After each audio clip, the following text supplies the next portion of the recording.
बड़ी खबर Israel Hamas युद्ध से जुड़ी हुई है। हमास चीफ याह्या सिनवार के मारे जाने के बाद हमास की तरफ से इजराइल के खिलाफ बहुत बड़ा बयान सामने आया है। हमास की डिप्टी गाजा चीफ खलील अल हय्या ने टेलीविजन पर ऐलान कर दिया है कि सिनवार की मौत के बाद भी हमास इजराइल के बंधकों को रिहा नहीं करेगा।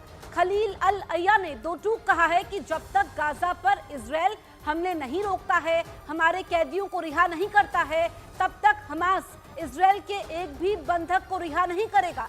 खलील अल हय्या ने यहां तक कह दिया है कि सिनवार की मौत के बाद भी हम हमास के रास्ते पर चलते रहेंगे।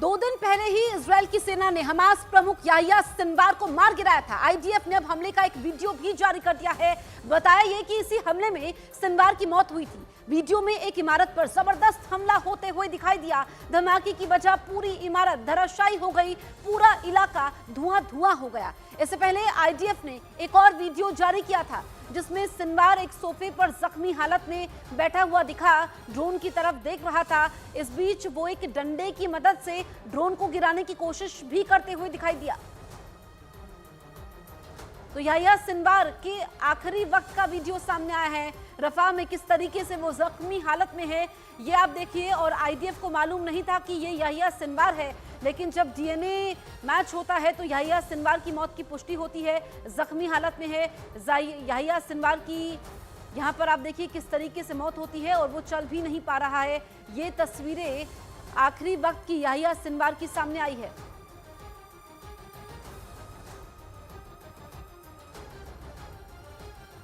चार तस्वीरें आपके सामने हैं और आपको बताएं कि जबरदस्त एक इमारत में धमाका होता है। हमले का वीडियो आप देखिए। आईडीएफ ने किस तरीके से तैयारी की थी, हथियार बरामद किए गए हैं। सिनवार का शव भी है जिसको इजरायली डिफेंस फोर्सेस ने अपने कब्जे में लिया हुआ है। और नेतन्याहू ने याह्या सिनवार की मौत के बाद कहा कि ये अंत नहीं, ये तो अंत की शुरुआत है और इजराइल का दुश्मन नंबर 1 माना गया। लेकिन दूसरी तरफ गाजा के डिप्टी चीफ ने कहा कि जब तक इजराइल हमारे बंधकों की रिहाई नहीं करता है और गाजा पर हमले नहीं रोकता है, तब तक हम अपनी कार्रवाई जारी रखेंगे।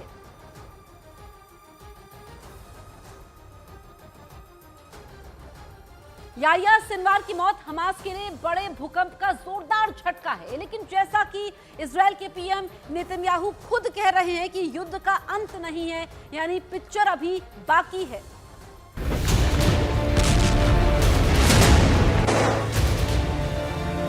Yahya Sinwar is dead.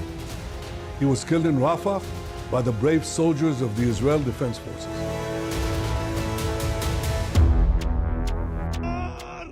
वो 7 अक्टूबर 2023 की तारीख थी। खून से लथपथ इजराइल हिचकियों और सिसकियों के शोर में डूब गया। इजराइल के आसमान पर मातम का धुआं पसर गया।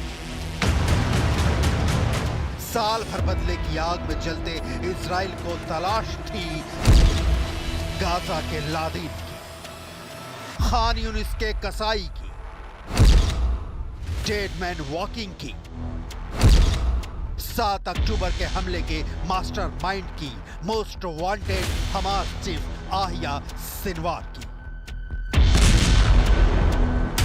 24/7 दुनिया की सबसे तेज तर्रार खुफिया एजेंसी मोसाद बम बारूद और गोले से गाजा को शमशान बना देने वाली इजराइल डिफेंस फोर्स, अमेरिकी सीक्रेट सर्विस के agent Hamas chief Yahya Sinwar को जिंदा या मुर्दा पकड़ने के लिए फुल ऑन एक्टिव थे।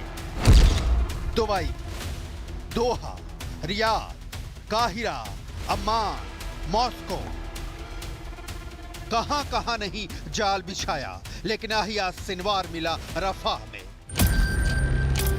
वो भी बिना किसी खास इंतजाम के, बिना किसी स्पेशल इंटेलिजेंस के सोर्स की सूचना के। क्रोनोलॉजी देखिए। 828वीं बिस्लामैक ब्रिगेड रफा के ताल अल सुल्तान इलाके में गश्त कर रही थी। उसी दौरान गश्ती दल ने 3 आतंकवादियों की पहचान की। तुरंत मुठभेड़ शुरू हो गई और तीनों को मार दिया गया। तब तक इस मुठभेड़ में कोई खास बात नहीं दिख रही थी। मुठभेड़ के बाद जब शवों की पहचान की जा रही थी तो एक शव का चेहरा और डील डॉल आहिया सिनवार से काफी मिलता जुलता लगा, लेकिन लाशें वही पड़ी रही। इस तरह के मामले में सावधानी बरती जाती है। हमास की ओर से फंसाने वाली किसी चाल से बचने के लिए लाश की एक उंगली को काटकर जांच के लिए इजराइल भेजा गया। जिन 3 आतंकवादियों को इजरायली डिफेंस फोर्स ने मार गिराया उसमें से एक लाश आहिया सिनवार की निकली। फिंगरप्रिंट मैच कराया गया, डीएनए सैंपल का मिलान कराया गया। सिनवार की पहचान पुख्ता करने के लिए उसकी फोटो इजरायली पुलिस के फॉरेंसिक विंग को भेजी गई। यूनिट की प्रमुख सहायक आयुक्त अलीजा रजील ने पुष्टि की, तस्वीरों में शव के दिख रहे दांत उस रिकॉर्ड से मेल खाते हैं जो सिनवार के इजराइल की हिरासत में रहने के दौरान लिए गए थे। हमारे पास सिनवार के दांतों का डेटा फाइल में था। मिलान एकदम सटीक था। ये साल का सबसे महत्वपूर्ण मौका था। हमास के एक सीनियर कमांडर ने भी तस्वीर को देखकर सिनवार की पहचान की। जिन सैनिकों ने आहिया सिनवार को मारा उन्हें पता भी नहीं था कि वो सिनवार है। विदेशी मीडिया के मुताबिक सिनवार को मौत के घाट उतारने वाला सैनिक आईडीएफ के इन्फेंट्री कमांडर और कॉम्बैट ट्रेनिंग स्कूल से है। सिर्फ 9 महीने पहले उसने इजरायली डिफेंस फोर्स ज्वाइन किया है। रिपोर्ट्स के मुताबिक आहिया सिनवार के साथ जो 2 और आतंकवादी मारे गए वो सिनवार के बॉडीगार्ड थे। इजरायली पुलिस सिनवार के शव को लेकर सेंट्रल इजराइल पहुंची, जहां उसे फॉरेंसिक मेडिसिन इंस्टीट्यूट में भेज दिया गया। यानी जब तसल्ली हुई कि आहिया सिनवार मारा गया तो पूरे इजराइल में जश्न बहारा हो गया।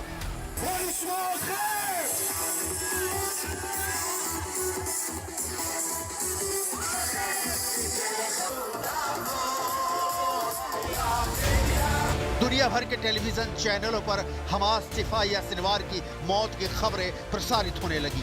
फिलिस्तीन के लोग आंखें फाड़े चैनलों पर याहिया सिनवार की मौत की खबरें देखने लगे।